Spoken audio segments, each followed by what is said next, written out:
Well, welcome to another edition of the Daily Objective. Today we have the Thursday Collective, and of course, you guys are familiar with all of us here. Please introduce yourselves, please, sir and ma'am, as if our audience doesn't know you. Ladies first. This is Jacqueline Schumann, otherwise known as Jax. See what I do here? And sir?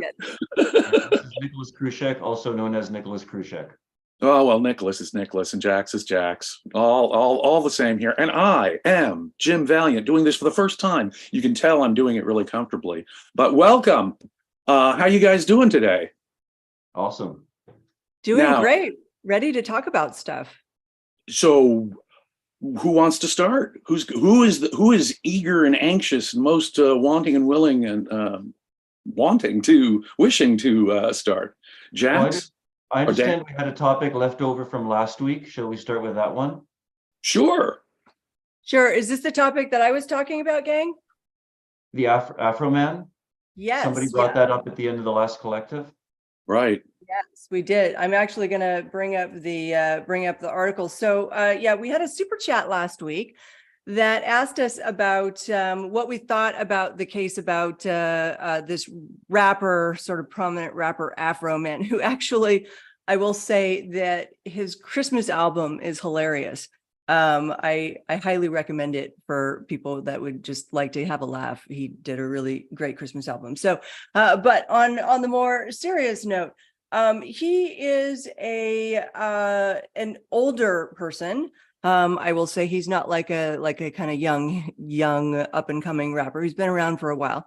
And there was now I'm trying to remember. Oh, he lives in Ohio, which is the same state that Dave Chappelle lives in. So I guess that's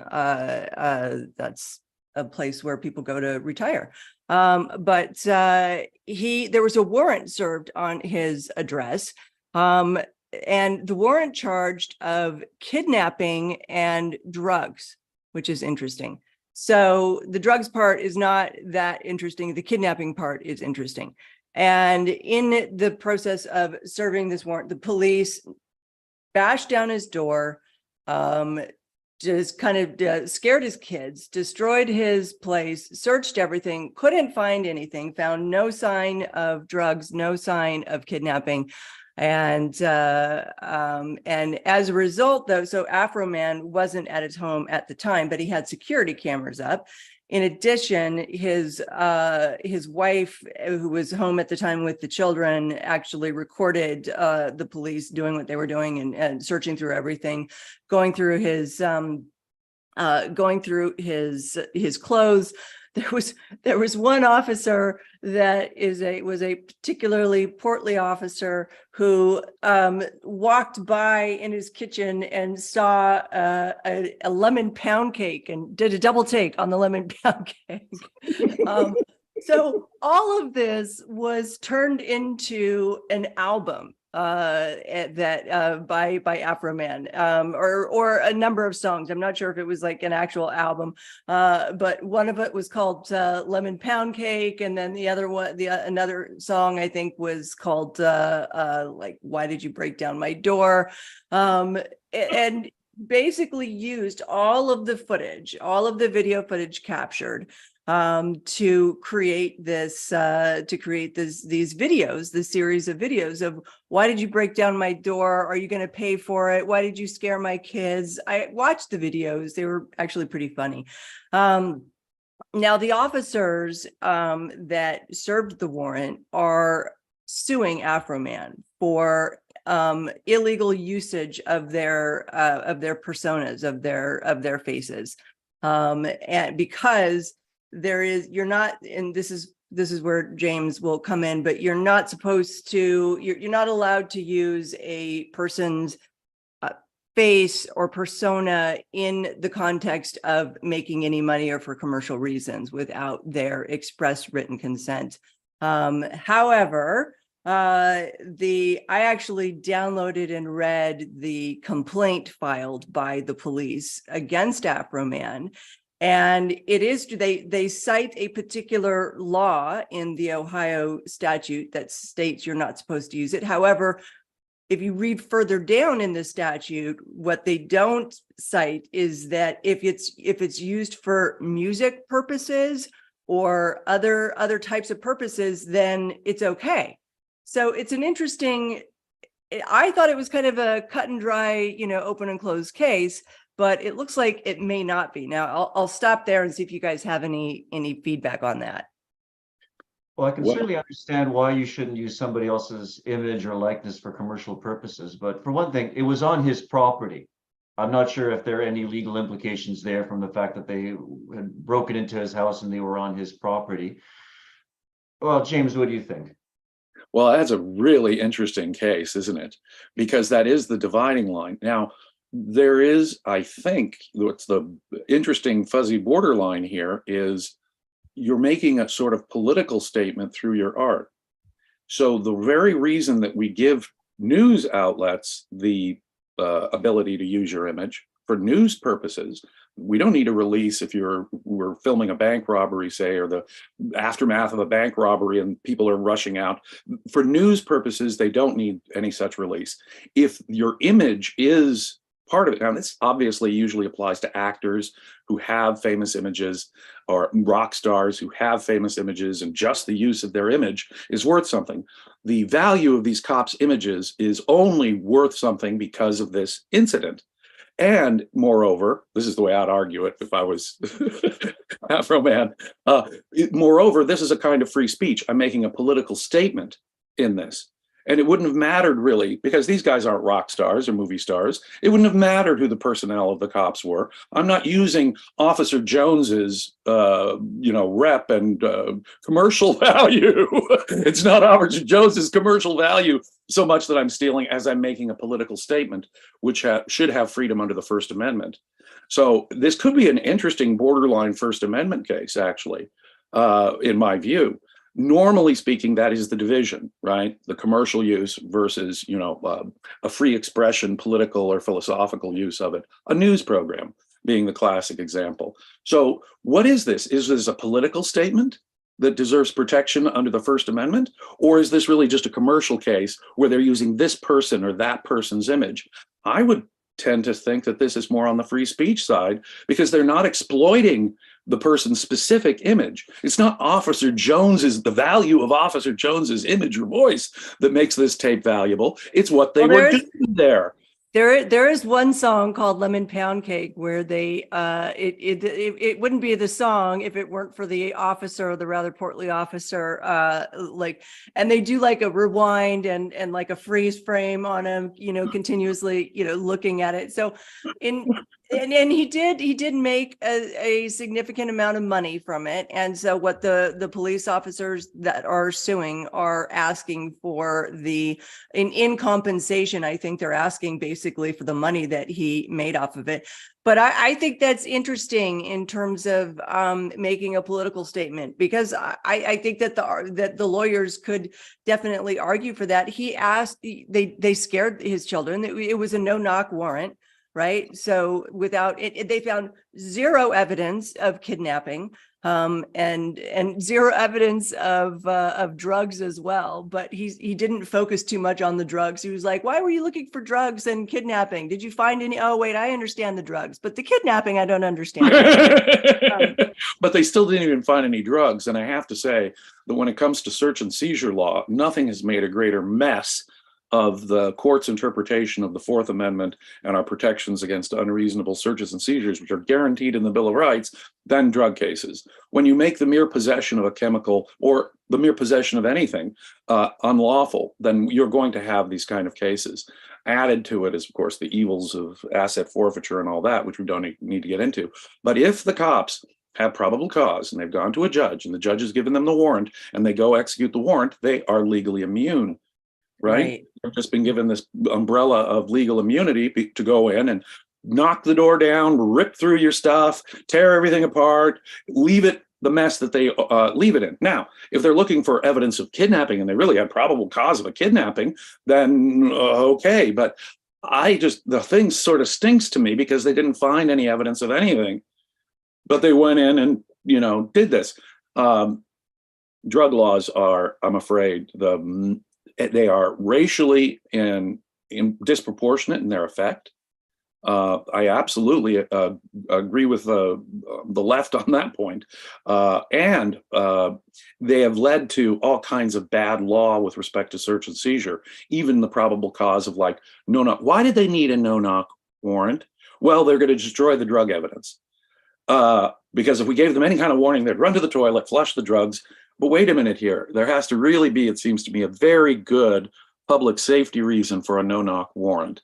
If you're going into, a raid on terrorists or a raid on mob bosses, I can understand.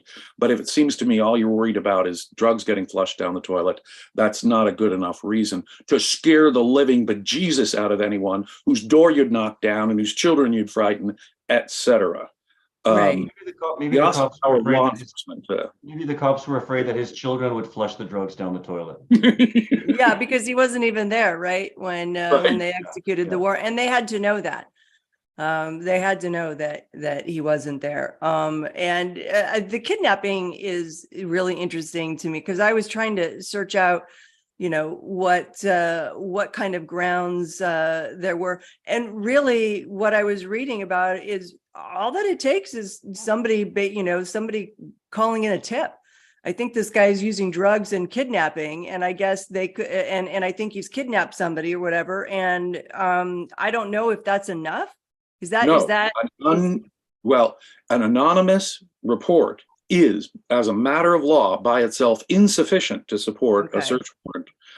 Necessarily, he has to be a reliable informant that has been used before and it's turned out he's given us correct information before, and there has to be circumstantial evidence which indicates some support for what he said.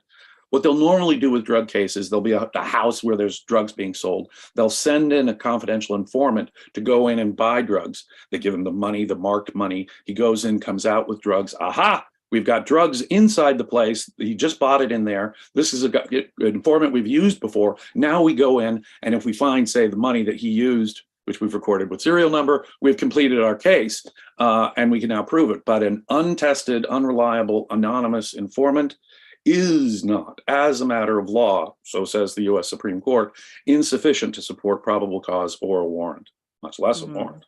Yeah. Yeah. Interesting. Well, let me read some, I don't know if we have super chats related to this, but just to catch up, Mary Aline for $4, supporting us, giving a big cup of coffee. Thanks, Mary Aline. Jonathan Honig for $4.99. Thank you, Jonathan, with the big hippo hype. Awesome. And Robert Nazir for $2. Hello, Thursday collectivists. Happy Rush Day. What's Rush Day? Is it Rush Day? Is Thursday Rush Day? Later today, Robert Nasir is going to do an episode of Life on Earth where he's actually going to do a series of these on the Canadian rock group Rush. Oh, Rush, that Rush Day. Okay. That Rush. They dedicated an early album of theirs to the genius of Ayn Rand, in their words. And many of the lyricists, Neil Peart's lyrics, have echoes of Ayn Rand's philosophy in it. He was a very, very well-read guy, and maybe the outstanding poet of rock and roll. All due respect to those who love Bob Dylan. This guy was a real poet, in my view, and for my own, I grew up a teenager in the 1970s, and big stadium rock and roll was the rage for teenagers then, including Rush. And so they were a big part of, I discovered Ayn Rand before Rush, but I know lots of people who discovered Ayn Rand because of Rush. Oh, interesting. I did not know that. Right. And I consider myself to be a bit of an aficionado. Professor John Ridpath actually interacted with this drummer, Neil Peart. I've had friends who were friends of this drummer, Neil Peart, who passed away recently. A very interesting guy, traveled the world, wrote books about his travels and so forth. Smart guy for a rock and roll drummer. All right. You tune into Robert's show later today. Yeah. There you go, Robert. Nicholas, any final words on the Afroman case? There is something that comes to mind. We've had so much in the news lately about Black people being unfairly targeted, persecuted by the police, and yet none of the articles that I read on this particular subject brought up that particular angle. Have you read anything about, is his defense team bringing that up as a case of a Black man being unfairly persecuted by police? I haven't seen anything on it, but I imagine that will probably be part of the defense if it goes to anything. I don't know if it will go to trial. I wonder if I think that what they are looking for is to have the judge dismiss it in a summary judgment. You say they found no evidence. What's Yeah, the crime? they So found far, no. we've got Well, evidence of a yeah, crime. there's no evidence, but still the police believe that a crime was committed, or that something, that their faces were used unlawfully. See, that's the interesting issue. I really do think that is the interesting issue, and it seems to me a legally novel issue. If you're using someone's images in your art for commercial purposes that also has a philosophical or political statement to it, it seems to me at the end of the day they'll probably still owe the cops some money. A portion of the profits, right, will probably go to the police. If I had to guess what's going to happen, because the commercial use of your image is the commercial use of your image. Now, I was Yeah, just and the cops are also claiming emotional trauma, Humiliation, and yeah. and PTSD, and I mean, I'm like, no, countersue then for the PTSD on the kids, because you've yeah, got just as much Yeah. grounds for that. It seems to exactly. me far more grounds for the kids getting PTSD than the cops having their emotions, their fragile grown-up Yeah, emotions shattered and by what they did in a search. yeah, Come on, and the you're other doing a thing is job. they broke down the door and they refused to replace it. Can they just do that? When the police are executing a search warrant, can they just destroy? Doesn't, regardless of finding nothing, they can just destroy it and you're SOL? Pretty much. Pretty much. If they've got a search warrant, that gives them legal protection to go in and do what they like. And pretty much. And it's Yeah. yeah. Now, states do have different laws about compensation if nothing is found, for example. And I don't know what the laws of this state are, but it seems to me nothing was found. And Right. so there's not going to be obviously a criminal case coming from evidence found here, but the only case is this civil case about the use of the images. I'm a big fan. The reason why I started out so sympathetic, I'm a big fan of people taking pictures of when the cops are doing what they're doing so that the rest of us can know. Cops shouldn't be able to keep things secret.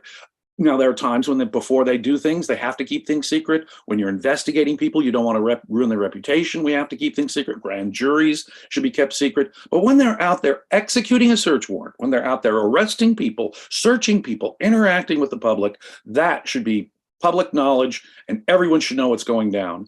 Any attempt to hide it, I am immediately suspicious of the police. And this is a person who worked for almost 18 years with law enforcement. Maybe it's because I worked for almost 18 years with law enforcement. I want all cops to have body cams when they're in the field, for example. I see no reason for them to hide this or to be ashamed of this. This emotional trauma sounds to me like a bunch of bunk. You mean you don't like being criticized for having failed in doing your duty? You didn't find any evidence there. All you did was harass kids. So that's at least my own initial impulse Right. about all this. Yeah, and I have, before we leave this topic, I have to ask about that other law or the clause that you mentioned, Jax, about that you can't use somebody's image for commercial purposes unless there's music involved. So does that mean you can use somebody's image if you add a soundtrack to it? I'm not exactly sure how that works. I think it was something, yeah, that's pretty funny, actually. And it was specifically with the Ohio statute. So there was a portion of it that stated you're not allowed to use their image for commercial profit. But then it was kind of like, unless, you're doing it for, and it was actually mentioned, unless you're doing it for political expression in the process, and it included music production. And that's why I think it's going to, I don't think it's going to win. I don't think that they're going to get anything. I think it will get thrown out. But yeah, that's an interesting point. Then, what's to stop people from, from doing that sort of in a malevolent way and just adding a soundtrack to it and say, oh, I was making music video. That's why I used, next door neighbors, my nest cam of my next door neighbor watering her garden or whatever. But yeah, it does bring up some interesting controversy potentially. Right. And this If seems it to really fit under were just if it Sorry, I was really gonna were say- just a neighbor watering her plants, that would be a commercial use for her. There's no other excuse except to use her and what she was doing then. When you're filming cops doing their job and then you're making a political statement, that adds a wrinkle of complication, doesn't it? Yeah. And that's what makes me doubt how it's going to come out. At least there's a question here to be decided by the higher courts on appeal. That's for sure. It'll be interesting. So to allay our or the fact that we weren't able to remember the album name, Emmett Morris for $2. The album, the Rush album is 2112. And it's How I Came to Objectivism. Very cool. And Equal to Reality is giving us £2. Thank you. Jason Adams for $1.99, showing support as well. Mary Aline for $2. Give the portly cop a lemon pound cake. Yeah, you guys should definitely check out the videos. I don't know if you guys had a chance to see them, but they were actually pretty funny. What makes the lemon pound cake funny is that this was a cop executing a search warrant, and it's a portly cop who's looking at the dessert that's sitting out on the kitchen table. So it's a really interesting fact pattern in terms of, is it this guy? And I'm just exploiting his unique personality, but he didn't have a known personality. It's not like his image had commercial value before this. So it's a really interesting case, isn't it? Yeah. I think the pound cake should get compensation. Pound cake. Yes. Agreed. Or whoever made it, maybe. All right. So who would like to kick off on the next topic? Nicholas, did you have one? I do have a topic in mind, something that's been in the news certainly in Canada, maybe in the United States as well, and that's the pride jerseys. Sports teams that are refusing to wear pride jerseys. I don't follow sports all that closely. I wasn't even aware that there were pride jerseys and pride tournaments. I just found that out fairly recently. But apparently many players on these teams have been refusing to wear pride jerseys. And they're claiming, of course, yes, we support inclusivity, we support LGBT people. The reasons that are being offered for players opting out of wearing these jerseys basically fit under two categories. On the one hand, some of them are claiming religious reasons. They're claiming that it conflicts with their beliefs as Christians. And it's quite amusing. Often the teams have been putting out these press releases where they say, after much reflection and prayer, we've come to the conclusion that while we support this particular cause, we don't want to put our players in a difficult position. And then there's also the Russian angle. That apparently something like 5% of the players in the NHL are Russia, and many of them still have families who live in Russia. Of course, the Russian Orthodox Church and the Russian government are very hard on gay rights, transgendered rights, and some of these players have expressed that they're legitimately concerned about the safety and welfare of their family and friends who still live in Russia if they go out and publicly wear these pride jerseys.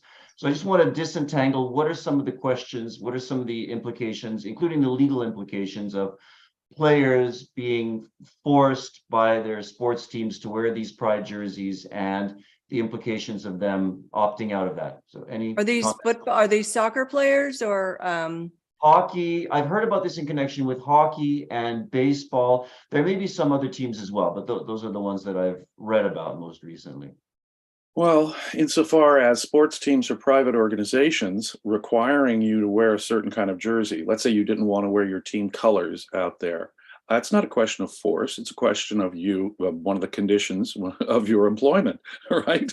When you play hockey for us, you will wear the jerseys that we assign you. That's an important part of our branding and our commercial the way we make money, in fact. So forcing players to wear certain jerseys is, of course, not force at all when it's in the context of private employment.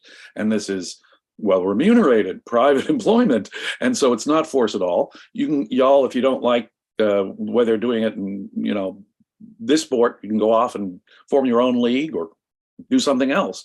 It's not force in my mind. Even if it would be an offensive, if I were, let's say, a professional hockey player and they made me wear something that said socialism is great, I'd quit. I'm sorry, can't do it. Goodbye. Now, when it comes to, pride, I mean, I have participated in gay pride parades myself. So, both as a member of law enforcement, and just as a person who just enjoys the scene around a gay pride parade, it's fun. But so I'd have no problem with that. But the question is, does your individual conscience have a problem with that? Now, I do. It seems to me that it's bizarre, and I do not like the idea of politics entering sports. The two are very separate sort of things. And if something is at all controversial, making your players wear it is, in other words, you're not looking for the best player. You're looking for those players who agree with your politics who are the best players. Well, that takes away part of the value of the sport for me.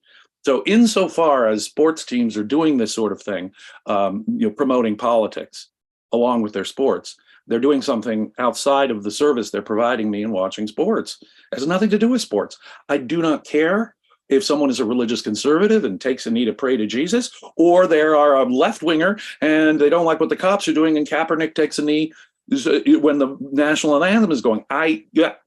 Get it out of there. Why should I care about an athlete's political position? And it is not a question of free speech, either in the Kaepernick case or in these folks' case. It's a question of the conditions of your private employment. And just as a consumer of that product, though, it seems to me they're diluting and diminishing the value of the product. The sport itself that I'm watching is the real reason why I'm watching it. I'm not watching it because I give two hoots about the politics of either the team or the player. I'm watching the sport. So I think freedom is the answer, and I think the free market is the answer. I think that sports teams are, unfortunately, given certain kinds of monopolies and protections against what otherwise people would have against monopolies. And so it creates a sort of a borderline issue with respect to that. So the government, I would say, get the heck out. Get the heck out altogether, and let the free market, let the consumers of sports decide this, the owners of sports teams decide this, and the athletes themselves, whether they want to participate in this. I think it's interesting. Sorry, go ahead, Nicholas. I was just going to say, what about the claims of the Russian players that their families are in danger because if they're involved in wearing pride jerseys? Do you think there's any basis in that? Well, that is actually an interesting point, because there are all the players are wearing it. So I think that dilutes the effect that it might have on any. I honestly have a hard time believing that Russia, because understanding the facts of this, would go after the player simply because he's doing what his team has required him to do. It makes no sense for Russia to go after those people. I know Putin is definitely aligning his new government with the Russian Orthodox Church. Boy, the Patriarch of Moscow and Putin are, buds now on just about all issues. So there is a grounds for concern. Absolutely there is. And I think that the team, if I were the team owner, I would respect that kind of concern. What makes me disturbed is that the team owner here is not showing any kind of respect for his Russian players and their families. I was going to ask, where is that mandate coming from? Was it the franchise, or was it from a particular team, Nicholas? Good question. So I believe originally it's coming from the franchise, but individual teams are opting out, and they have been over the past few months. And are they permitted to by the league?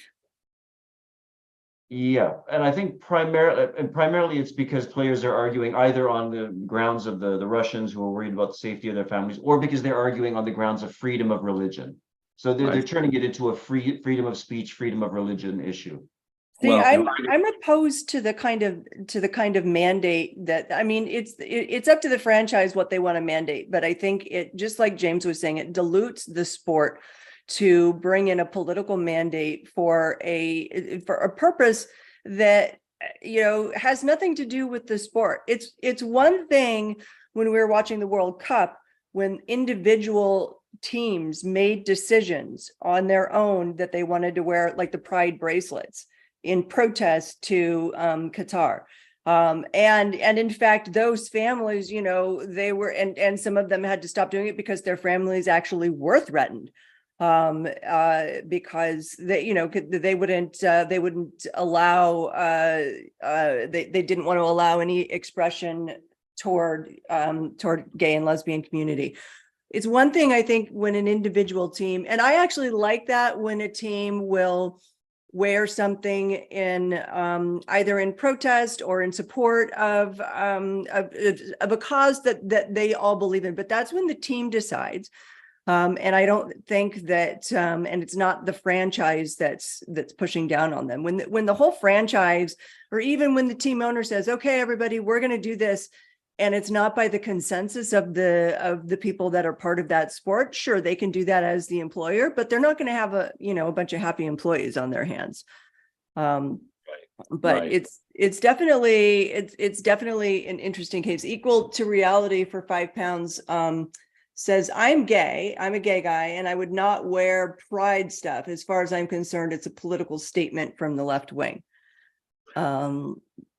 So that's interesting. And Bonnie Bertrand for 99 cents, just showing support. Thank you, Bonnie. So yeah, that's an interesting topic. I just remember my brother, just not to personalize this, my brother was gay. He died HIV/AIDS before he was 30 years old. And this was way back before they had the cocktails that were really effective. So he unfortunately died. And so back in those days, when my brother would explain to me the kind of violence that they got from cops, the kind of discrimination they got out on the street, sometimes I would witness it when I was with my brother and his friends. I have a very distinct opinion about homosexuals being treated like human beings, because I can remember a time 40 years ago when in many places they were treated like subhumans and sinners, and the cops really were going after them in an unfair, abusive way. So when I say pride, I'm not talking about government coming in and doing anything. I'm simply making a moral statement about that. I'm not trying to jam anything down anyone's throats by, cheering on gay people having the courage to come out, because it has made a huge difference to the well-being. It shouldn't be in politics. It's a social change that occurred in America, and a very positive social change that occurred during my lifetime. Now in the 21st century, homosexuals have an entirely different life that is available to them than they did back in the 20th century. Remember, go back a few decades before that, they were putting people in jail for being gay. So we're living within the living memory of people going to prison for being homosexual. And that is, of course, downright evil as a law. And so long as we're still overcoming those social biases that people have against homosexuals, I'm all for pride as a moral social concept, not as a political one. I hope that answers the question. Are there still states that have laws against sodomy and homosexual practices? Those were all overturned. Back in the early 1980s, the Supreme Court upheld the Georgia sodomy statute, these old laws. Now, I don't mean to violate, warning about the sensitive content here, but it's the statute, it's the public law that I'm going to be citing. In Georgia, any contact between the mouth or anus of one person and the genitals of another person was a crime. So oral sex between a married couple was a crime in Georgia. And God, I miss those days. You missed those days. Now, did the cops enforce those laws? No, they were really hard to enforce. And if they did enforce them, they were very selectively enforced against gays. Now you can imagine the American South, how the cops in the American South were so tolerant of homosexuals, and how, that sodomy law got equally enforced against both married straight couples and gays. No, that's not the way it worked at all. So way back, this was 40 years ago, the Supreme Court said, oh no, those laws are perfectly consistent with the Constitution. However, more recently, in the Lawrence case and other cases, the Supreme Court has said, no, that was poorly decided. And I have to agree with that. Under our Constitution, I think laws about sexual privacy are obnoxious, interfering with sexual privacy are obnoxious and unconstitutional. They violate, in my view, the First Amendment, the freedom of religious exercise.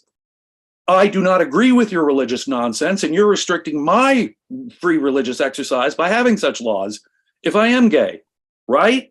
So there's a big, fat, plain meaning First Amendment thing that would throw out all those sodomy laws, in my view. Conservatives, the original intent conservatives, plain meaning conservatives, no, our traditions that go back to Christianity in the Bible, which was literally what they cited. But recently, the Supreme Court, just in the last couple of decades, the Supreme Court has overturned those laws. Those statutes, all those sodomy laws are now unconstitutional. And they went so far as to say gay marriage is now required. States cannot prevent same-sex couples from getting married because that's a violation of equal protection. If you're going to let men and women get married, you should let women and men and men get married too. It's just an irrational form of discrimination. So no, those laws are gone. I can't imagine how you would even prove such a case. I mean, what would Exhibit A look like? Unless you actually filmed the act. It would have to be, there would have to be some sort of witness, I would imagine, or if they were, I don't know, if they were living together.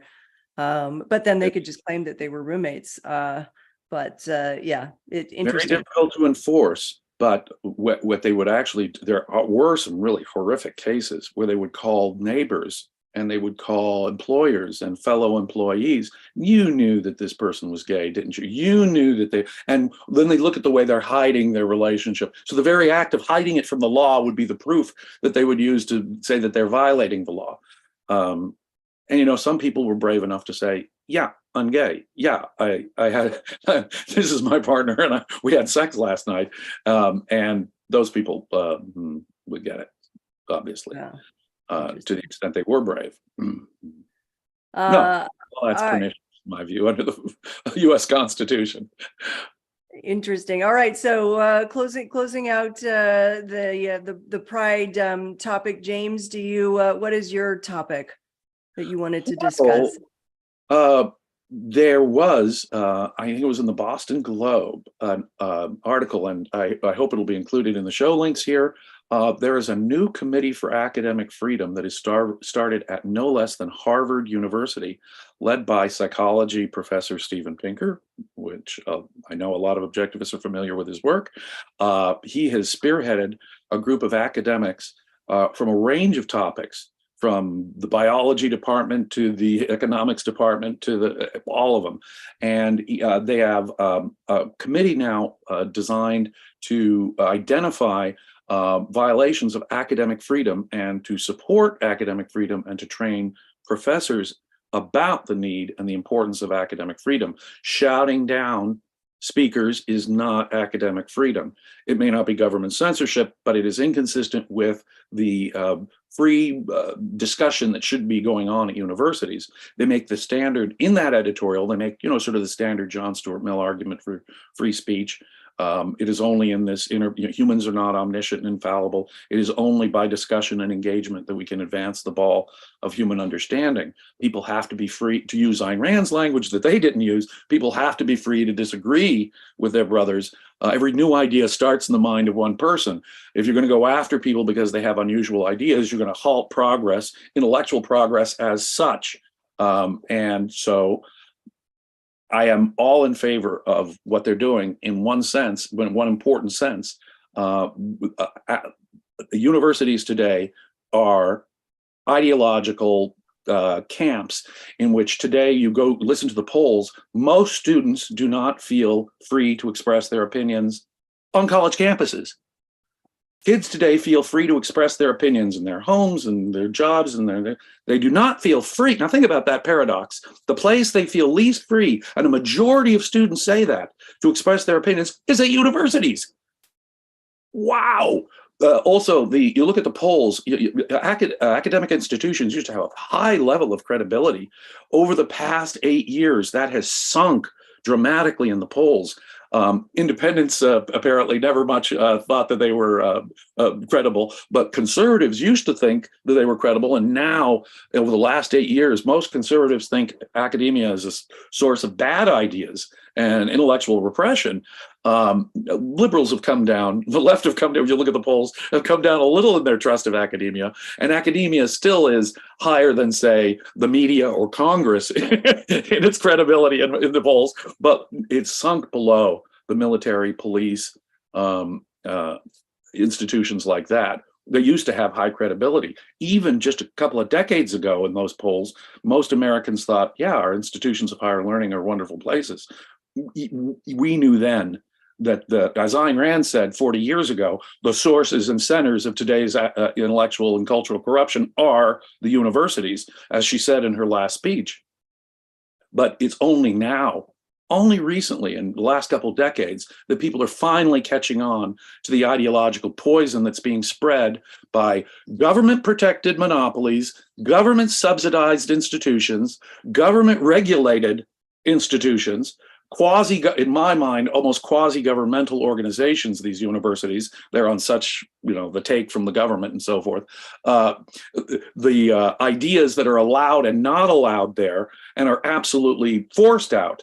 A small cadre of activists can silence the majority of the students at a school from even hearing the speaker if they can raise enough ruckus, if they can get the speech canceled, if they can shout down the speaker, and so forth.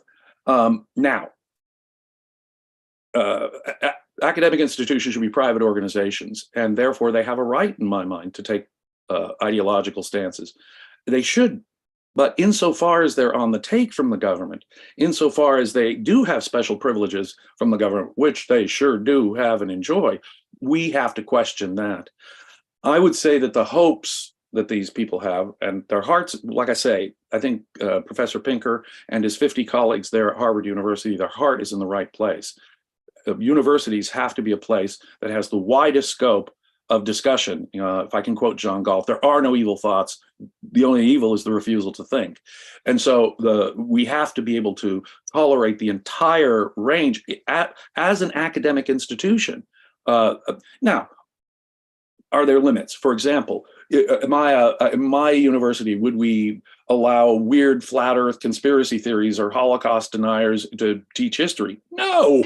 Or geography or astronomy? No. Obviously, they have to use standards, and they can go all the way as to having a politics, but only if these institutions truly are liberated from the government controls, government handouts, and government favors that they're getting, it seems to me. And that's where we should focus. I think that Pinker and his group are probably fighting a failing fight. I wish them luck.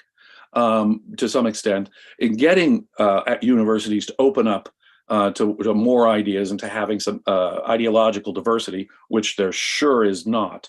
They're becoming like the medieval church in their, closed sort of perspective on certain issues. On the other hand, I think the long run, the only way to really fix this is to totally separate education and state, the way we separate religion and state, and for precisely the same reason. What we do is insofar as these publicly supported, tax supported, privileged by regulation, government institutions are supporting a party line or an ideological line that is like a medieval church, in effect, enforcing an orthodoxy of ideology. And that's the way the government, in effect, can endorse a kind of ideology by the back door. By subsidizing and keeping out other institutions from doing this and regulating it too.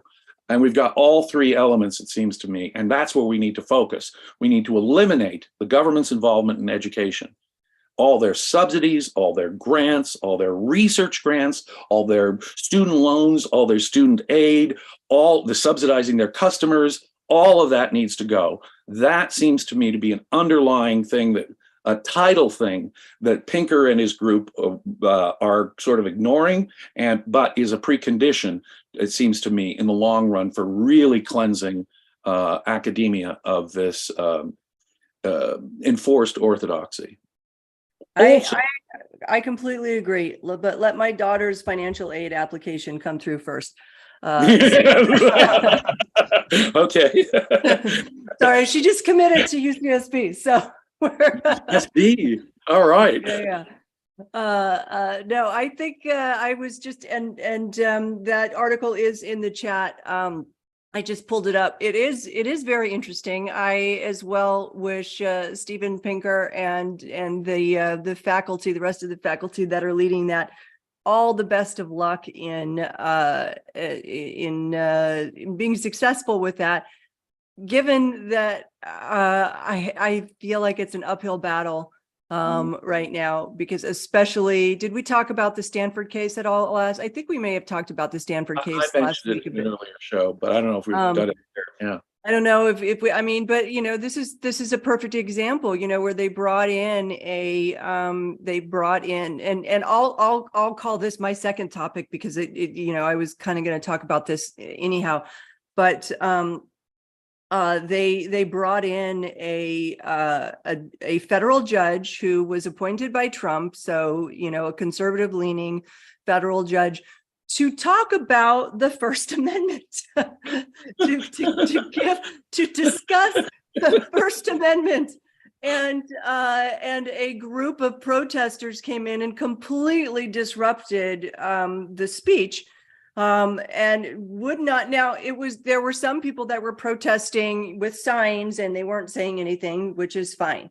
But then other people came in and completely disrupted, absolutely derailed the entire discussion there. He wasn't able to give his talk, and they were saying horrible things to him as well. Oh yeah. They were harassing him. They were effectively sexually harassing him by saying that they wished that his daughters would get raped. Raped. Yeah. I was about to say, weren't they saying things so horrific? They were saying, incredibly horrific your as daughters that. would get raped. You can't find a woman's, G-spot if it, whatever. It just things that had absolutely nothing to do. And the even more horrific thing about it is that their reason for hating him so much is based on a specific case about that he ruled in, where there was a man who was sent away to jail, found guilty of pedophilia, was sent away to jail. Mid-sentence, he decided that he wanted to transition to be a female, and was brought before the judge and asked the judge petition to be called she, her. And the judge said, no, I'm sorry, not going to do it. And so they're calling him a transphobe for this purpose, for a pedophile, right? Calling him and who, because he's charged with a crime, wants to go to girl prison as opposed to boy prison. Yeah, exactly. Okay, wait a minute here. Did you want to transition before we charged you with a crime that could send you away for years? I've always identified as a female, even when I was raping these boys. Right. So, and not only that, and when we talk about, the students that were so horrific to him, well, they were basically enabled by the dean of diversity, inclusion, and equity, which I'm just calling it diversity. I'm calling it diversity, inclusion, and equity because it's DI, not DEI. But the dean came up and because he was looking to the faculty, the judge was looking to the faculty to restore order so that he could actually give his prepared speech and have a discussion afterwards. Well, she came up and he was thinking that she was going to help him. She came up with a 6-minute prepared speech of her own. So she planned it. She already knew that this protest was going to happen. And then she effectively comes and says, you know what, is free speech really worth it? Is the juice worth the squeeze? She says, is it really worth it to have free speech? And this is Stanford. This is Stanford University. Stanford Law School. Stanford Law School. Yeah. Can you imagine pumping out lawyers that are that, fragile, eggshell thin, psyches about this? Oh, you don't want to trigger me. No, I want my lawyers to be trained to be able to have hardcore verbal disagreements with people. And if they don't get used to that, they really ought not. They should probably choose another field other than the law if they're not ready to engage in real hardcore arguments. And treating these people this way, judges are not going to let them shout down their opponent lawyer in court. No, they're not going to be able to do that. No, they're not going to be able to say, "Oh, my feelings were hurt" when they're negotiating a contract. No, the world of law, and if you're privileged enough to have a federal judge come in and give you his perspective, precisely a perspective that you disagree with, you should shut up and listen and learn from the disagreeing opinion. That's how I always, I mean, of course, obviously I was kind of enforced, compelled to be in this situation. All I had was religious conservatives on one side and a bunch of socialist liberals on the other. So every time I was listening to someone, had my own little disagreements. But come on, that's got to be the attitude everyone comes, whatever your perspective is, you've got to be able to tolerate the other guy's opinion, or you're really not opening yourself up to the full discussion. You're not thinking. These people, Yeah. I hear it all the time I hear it literally on almost a monthly basis from young college students, because I'm involved in various intellectual pursuits and areas, let's put it that way. And I'm hearing from them all the time, well, no, we don't need free speech. Free speech is bad. Free speech allows hate talk. Free speech allows monstrous falsehoods to be spoken. These people are the left. When I was a kid, the hippie left stood for peace and free speech. And today, whatever ideals the left once had back in the 60s and 70s about free speech and peace have been thrown entirely out the window. Violence, shouting people down, forcing silence, ripping tongues out, the next medieval step, I think is the next medieval step that they want to do. So in an academic setting, what you want, and should be private organizations, they should have their own private standards that they should be able to enforce. But it seems to me at a law school, when a federal judge comes in, you're privileged, you're honored. I mean, if you want to be a lawyer, you want to know the conservatives are dominating the US federal bench right now because of Trump. The Supreme Court is clearly conservative. If you as a young lawyer don't learn this other side, you will be an ineffective advocate on appeal. You're going to have to face some of these judges. That's the kind of, what if you were in front of this very judge, young lawyer out there? Wouldn't you be? I think that would be a hilarious fate, actually. I think would do justice. I would love to see, one of these students that, were saying that he wished that his daughters would get raped, have a case before this judge. And I would just, right. Nicholas, what do you think of all this? Well, I don't think any of these law students should get jobs. And I think Stanford University should be disgraced over this. But amen. Yeah, but it raises a question. So in previous episodes, we've talked about the fact that there's a dearth of good police officers, or a dearth of good people going into the policing profession, which is why you get case like that case where the 4 cops beat a young man to death. Is something like this happening in law as well? That there are just so few good people going into these professions, going into law schools, that you end up getting all these rotten apples?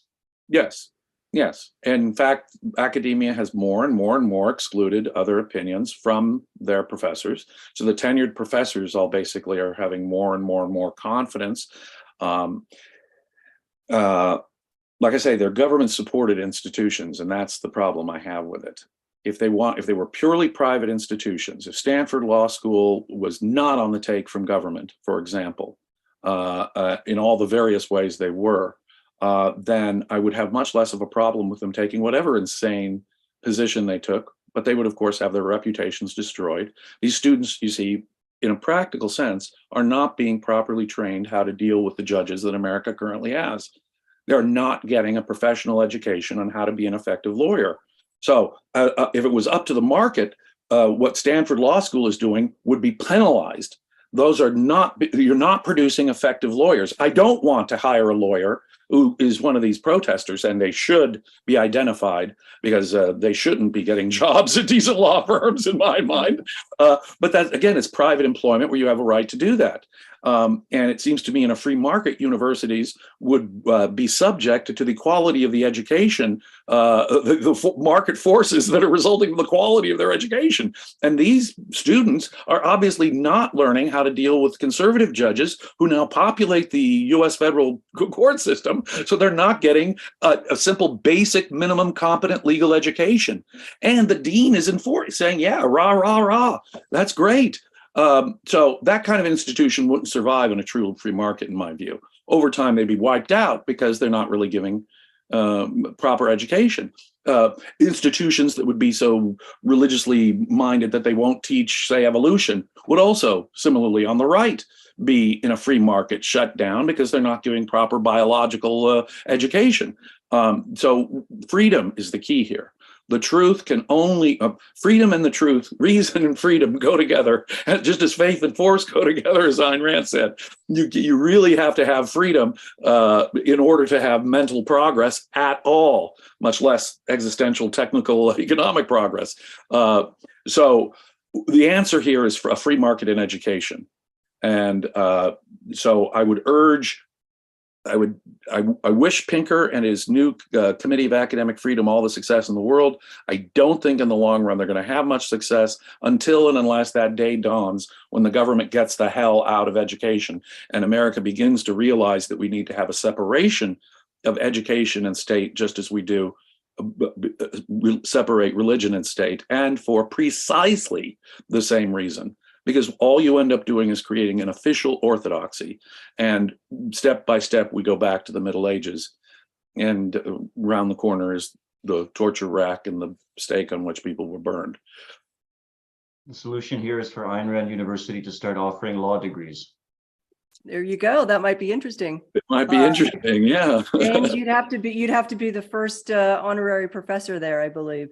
We had one more super chat just to call out Mary Aline for $2. Thank you, just with the cool. And I don't think that we have any other. Oh wait, we've got one more super chat for Mary Aline for $5. Is the juice worth the squeeze? Is such a lame metaphor. She said it about 5 times. I wanted to scream. Who writes her stuff? Yeah, she's talking about the dean. The Stanford dean who said, is the juice worth the squeeze? She was worried about was the emotional feelings. You're hurting people, you're offending people, you're triggering people, oh, mean speaker. No, he's a federal judge talking to law students. But you see, you're triggering people with your white supremacy and so forth. We don't care if you're a federal judge and could be ruling on cases that these students have to bring before you. No. Yeah. You wouldn't trigger these sensitive law students' feelings.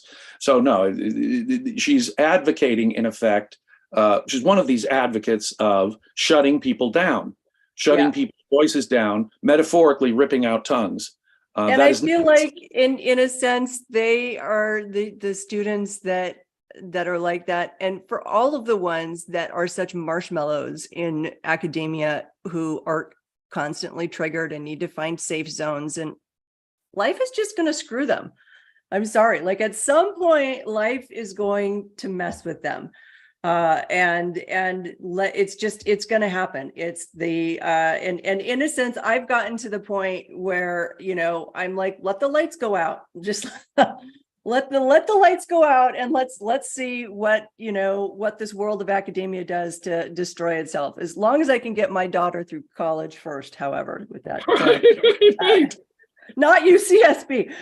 Sorry. Well, listen, folks, we are at the top of the hour. We're not able to get through all of our topics, but it's been a very lively discussion. I don't know if we have any. Sometimes. Yes, I don't know if we have. It's been the James Valliant Show. Everybody, welcome to the Thursday James Valliant Show. Very fascinating, really great discussion. Robert Nasir's show is coming up. What time is that? Do we know? I have no idea. Irene, what time is it? It is 10 o'clock UK, 10 o'clock PM UK time. So for sure, tune into that. With that, I'm going to Walter Bishak for €2. Thank you very much, Walter. I will bid everybody adieu until we see each other next time. Take care. Have a great day, everybody. Thank you.